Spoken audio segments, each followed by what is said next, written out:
Hello friends, आज मैं आपके सामने एनसीईआरटी का एग्जाम्पलर प्रॉब्लम्स क्लास 10 साइंस का मैं आपको आज बुक रिव्यू करने वाला हूँ। इस बुक का आप लेंथ और ब्रेड्थ दे सकते हैं, एक नॉर्मल बुक की तरह ही, और ज़्यादा मोटा नहीं है। देखिए, इस बुक का मोटापा बहुत ही कम है। प्लस चलिए इस बुक का कॉस्ट देखते हैं। इस बुक का कॉस्ट है,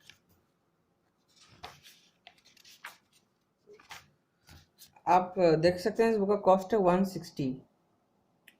मैं आपको बताना चाहता हूँ कि ये बुक एनसीईआरटी बुक के बाद सेकंड मोस्ट इम्पॉर्टेंट बुक है बोर्ड के पर्सपेक्टिव से।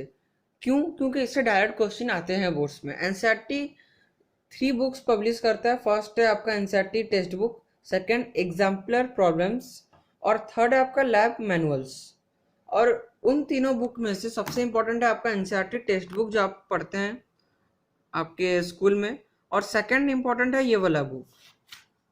मैं आपको इसका टाइटल दिखाना चाहता हूँ बुक का। इसको बोलते हैं एग्जाम्पलर प्रॉब्लम्स क्लास 10।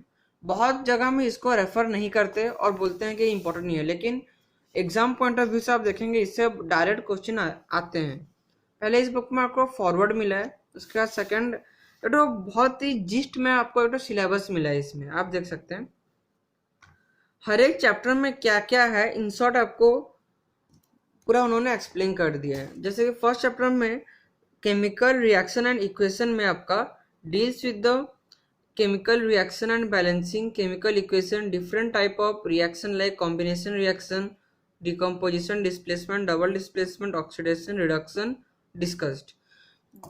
तो इसमें आपको एक तो बहुत ही छोटा सा आपको सिलेबस मिल गया, और ये इसको आप कैसे यूज कर सकते हैं आपको पता है? आप इसको as a checkpoint use कर सकते हैं। जैसे कि आपको एग्जाम के समय मेरा क्या बच गया, क्या इंपॉर्टेंट है, आप उसको अंडरलाइन कर सकते हैं। जैसे कि आपको डिस्प्लेसमेंट रिएक्शन हार्ड लग रहा है, आप बस इसको ऐसे अंडरलाइन कर दीजिए, हो गया। आपको एज सच अगर आपको ऑक्सीडेशन हार्ड लग रहा है, बस अंडरलाइन करिए। इसको आप चेक पॉइंट की तरह यूज कर सकते हैं। टोटल नंबर ऑफ चैप्टर्स है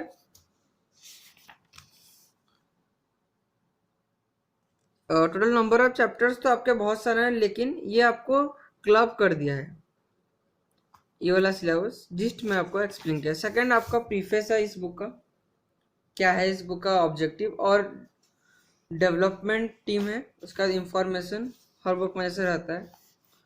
उसके बाद देखिए वो जो आपका जो सिलेबस था जिस्ट में जो समझाया था, उसका इधर कंटिन्यूएशन है, देख सकते हैं। देखिए ये 7 चैप्टर है और उधर 1 to 6 चैप्टर था। इसमें एक तो कंटेंट आपको मिल जाता है। कंटेंट में आपका first forward preface, development team, acknowledgement, introduction, और 16 चैप्टर्स का आपका नाम लिखा है, प्लस उनका इंसर्ट आंसर भी आपको दिया गया, और अपेंडिक्स है आपका 1, 2 और 3। मैं आपको सब दिखाऊंगा इस बुक के बारे में। इस बुक में कोई भी थ्योरी नहीं, ये खाली प्रॉब्लम बुक है। जैसे कि आप देख सकते हैं सिर्फ प्रॉब्लम बुक है, इसमें कोई भी थ्योरी आपको नहीं मिलेगी। तो फर्स्ट चैप्टर देखते हैं, chemical reaction and equation. First आपको मल्टीपल चॉइस क्वेश्चन मिल जाता है। उसके बाद आपका आता है शॉर्ट आंसर क्वेश्चन। उसके बाद आपका आता है लॉन्ग आंसर क्वेश्चन।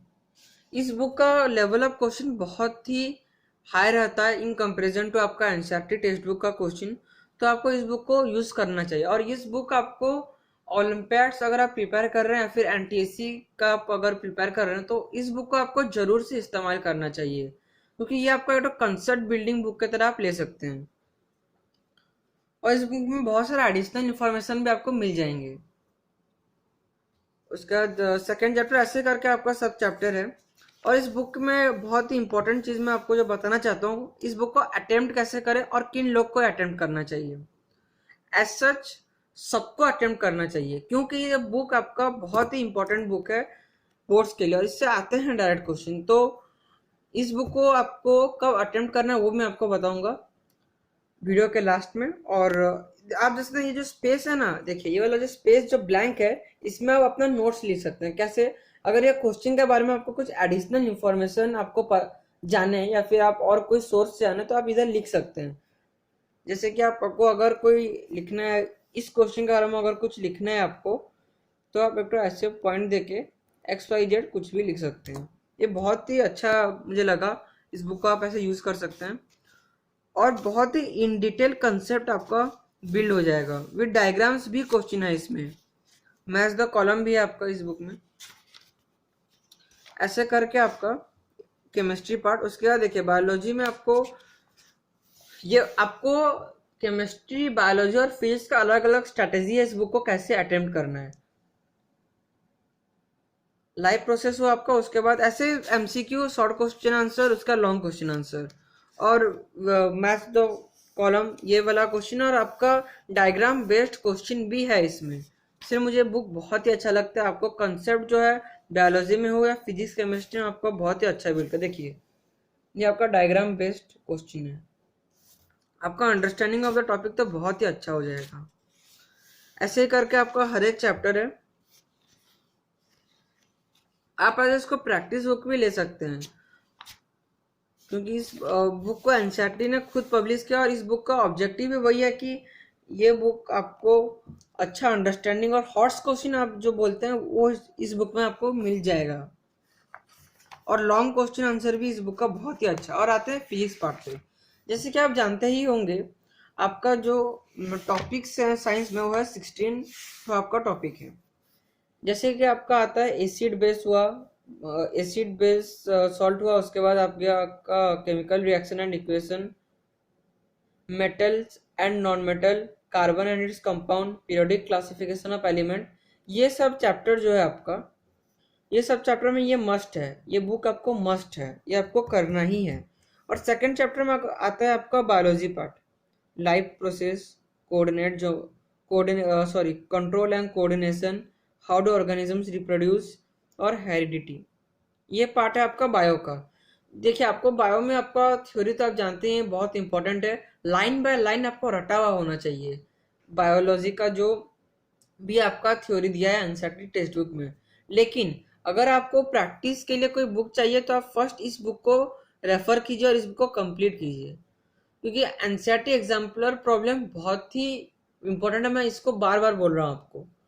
और बायो के लिए ये बुक में आपको वेराइटी ऑफ क्वेश्चन और हॉट्स क्वेश्चन भी है बायो में। आप विश्वास नहीं करेंगे, इस बुक में आपको हॉट्स क्वेश्चन तक मिलेगा बायोलॉजी में, तो आपको तो अटेम्प्ट करना ही चाहिए। लेकिन कोई स्ट्रिक्ट नहीं है, आपको अगर टाइम मिल रहा है तो कीजिए, नहीं तो मत कीजिए। बायोलॉजी एज सच कोई इंपॉर्टेंट नहीं है।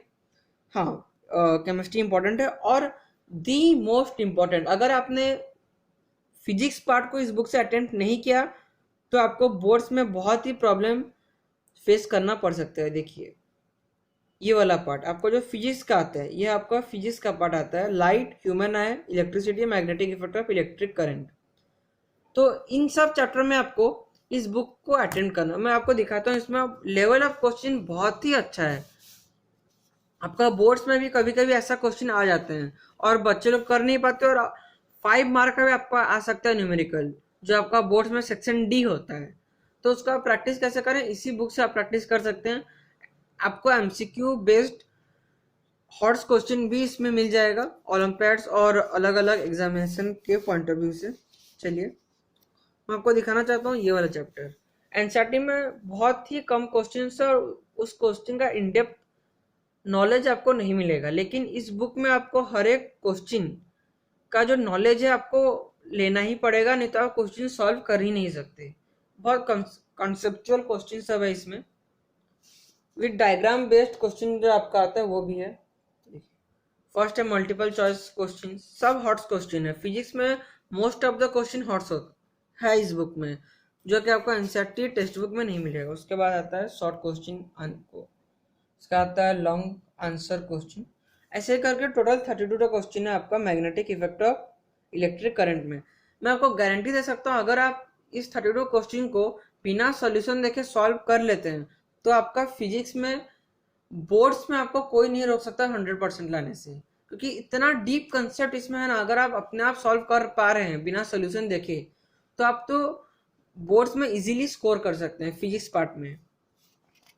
ऐसे ही करके आपका सॉल्यूशन भी दिया गया है इसमें।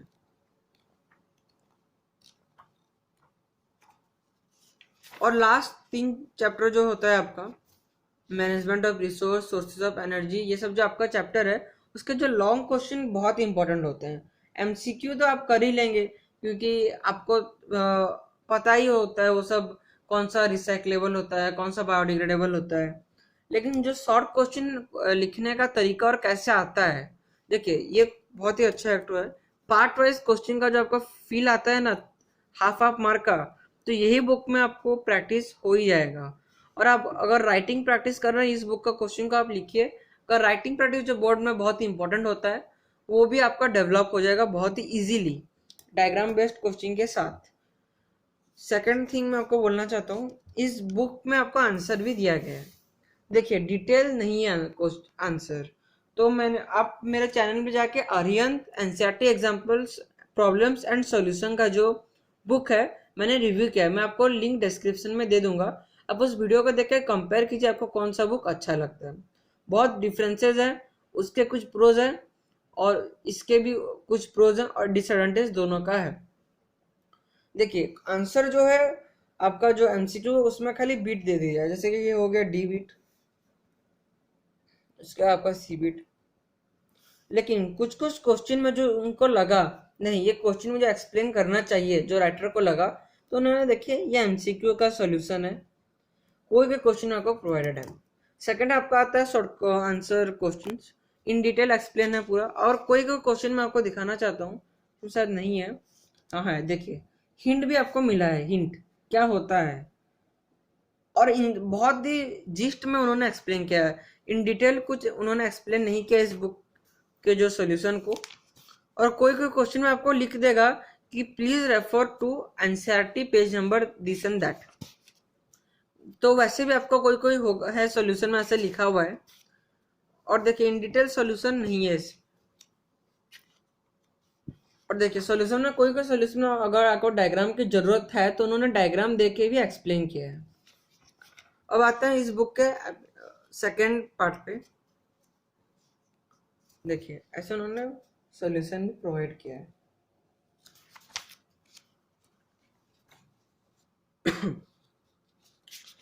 इसके बाद बहुत ही इंपॉर्टेंट चीज मैं आपको बताना चाहता हूँ जो है ये है आपका सिलेबस। देखिए ये आपका सिलेबस है। देखिए आपको सिलेबस अगर आप बाहर प्रिंट करेंगे या फिर कुछ प्रिंट करना चाहते भी हैं तो आपका सिलेबस आपको प्रिंट करना पड़ जाएगा, लेकिन इसमें आपको एक शॉर्ट सिलेबस दिया गया है। ये इन डिटेल सिलेबस नहीं है, लेकिन आपको एक जिस्ट मिल जाएगा। और ये सब मार्किंग स्कीम आपको बोर्ड्स में नहीं आता, याद रखिए ये सब आपको कोई नहीं प्रोवाइड करेगा, ये सिर्फ सैम्पल पेपर का स्कीम है। और आप देख सकते हैं ये 75 मार्क का आपका मैक्सिमम मार्क है। तो एनसीईआरटी एग्जाम्पलर बुक का अपडेटेड वर्जन अभी तक नहीं आया है और बहुत ही सालों से उन्होंने अपडेट भी कुछ नहीं हुआ है इस बुक में। तो आप कोई भी वर्जन का आपको मिल जाता है एनसीईआरटी एग्जाम्पलर तो आपको वो जरूर से यूटिलाइज करना चाहिए। और देखिए आपको सैम्पल पेपर एक मिला है, बहुत आपको अगर सैम्पल पेपर खरीदना है तो आप बहुत सारे पब्लिशर हैं, लेकिन उन्होंने फ्री में आपको 2 सैम्पल पेपर दिया गया है। देखिए टाइम लिमिट भी लिखा है और जैसे आपका क्वेश्चन आता है पैटर्न वाइज पूरा है। देखिए पूरा पैटर्न में सैम्पल उसका सॉल्यूशन भी है, जैसे आपका बुक का सॉल्यूशन था वैसे ही इन शॉर्ट उन्होंने एक्सप्लेन भी किया है। देखिए डायग्राम भी है आपका, न्यूमेरिकल्स के आप देख सकते हैं, सॉल्यूशन भी है। देखिए ये सेकंड सैम्पल पेपर है, ऐसे करके इसका भी सॉल्यूशन उन्होंने प्रोवाइड किया है। आपको इन शॉर्ट सब सॉल्यूशन तो मिल जाएगा, आपको सॉल्यूशन की कोई कमी नहीं होगी। आप और जैसे अलग अलग वेबसाइट भी हैं जैसे learncbse.in, ये सब वेबसाइट में जाके आप इसके सॉल्यूशन भी पा सकते हैं, कोई आपको सॉल्यूशन पाने में कोई आपको प्रॉब्लम नहीं होगी। और सेकंड आ जाता है आपका ये वाला। देखिए ये सब आपका 11th क्लास में आएगा ये वाला, लेकिन आपको जानना चाहिए ये सब है आपका जो यूनिट्स है उनका जो स्टैंडर्ड, जो एसआई यूनिट हम आपको जो बोलते हैं, जो स्टैंडर्ड यूनिट्स होते हैं उनका डेफिनेशन आपको 11th क्लास में ये सब केमिस्ट्री और फिजिक्स में आप पढ़ेंगे, सब डेफिनेशन उन्होंने इधर एक्सप्लेन किया है। कौन सा ऐसा यूनिट है कौन सा नहीं है, ये सब भी उन्होंने एक्सप्लेन किया है। ये आपका एडिशनल इंफॉर्मेशन है। और ये वाला आप देख सकते हैं element and their atomic symbol. पूरा पीरियोडिक टेबल में सब एलिमेंट का उन्होंने बहुत ही ए टू जेड फैशन, मतलब अल्फाबेटिकली उन्होंने अरेंज किया है। देखिए एटॉमिक नंबर, सिंबल और मोलर मास, ग्राम पर मोल में उन्होंने एक्सप्लेन किया। बहुत ही यूनिक चीज़ है ये। आपको अल्फाबेटिकली आपको अगर याद करना है तो इस बुक को आप रेफर कर सकते हैं। देखिए मैं आपको दिखा रहा हूँ। और उनका जो एडिशनल बुक आते हैं क्लास 11th, उन्होंने उसका ऐड दिया है। और चलिए इस बुक को कौन सॉल्व करना चाहिए और कब सॉल्व करना चाहिए। देखिए आपको तो मैंने बताया ही था ये बुक बहुत ही इंपॉर्टेंट है, तो इस बुक को सबको सॉल्व करना चाहिए। सेकेंड चीज, ये जस्ट जब आपका प्रिपरेशन कर रहे हैं उस टाइम भी सॉल्व कर सकते हैं, लेकिन मोस्ट ऑफ द बच्चे उसको जब आपका बोर्ड्स आने वाला होता है या फिर प्री बोर्ड स्टार्ट होता है उस वक्त सॉल्व करते हैं, क्योंकि आपको एक बार में पढ़ के इस बुक का क्वेश्चन सॉल्व नहीं होगा। तो मिड ऑफ द सेशन में आप इसको सॉल्व कीजिए, आपको अच्छा ही लगेगा ये बुक। और इस बुक को आप कंपेयर कर सकते हैं अरिहंत एग्जाम्पलर प्रॉब्लम के साथ, जो कि मैं लिंक डिस्क्रिप्शन में मैंने दे दिया है, आप देख सकते हैं। और सेकेंड बात जो इस बुक का आता है, इस बुक को एनसीईआरटी ने पब्लिश किया है, उसके सॉल्यूशन भी आते हैं, आपको मार्केट में आपको मिल जाएंगे। और आपको अगर मेरा वीडियो अच्छा लगा तो लाइक कर दीजिए। और अब आपको अगर लेटेस्ट नोटिफिकेशन चाहिए मेरे चैनल का तो आप सब्सक्राइब बटन क्लिक करके बेल आइकन को प्रेस कर दीजिए। और इस बुक के बारे में आपको जो भी आपको इन्फॉर्मेशन चाहिए वो इन्फॉर्मेशन आप मुझे कमेंट में मांग सकते हैं, मैं आपको जरूर रिप्लाई दूंगा। और मैं और एक बार रिपीट कर रहा हूँ, ये बुक तो आपको करना ही करना है। और ये दी बेस्ट बुक है कंसेप्चुअल क्लैरिटी के लिए प्लस क्वेश्चंस के लिए भी। Thank you.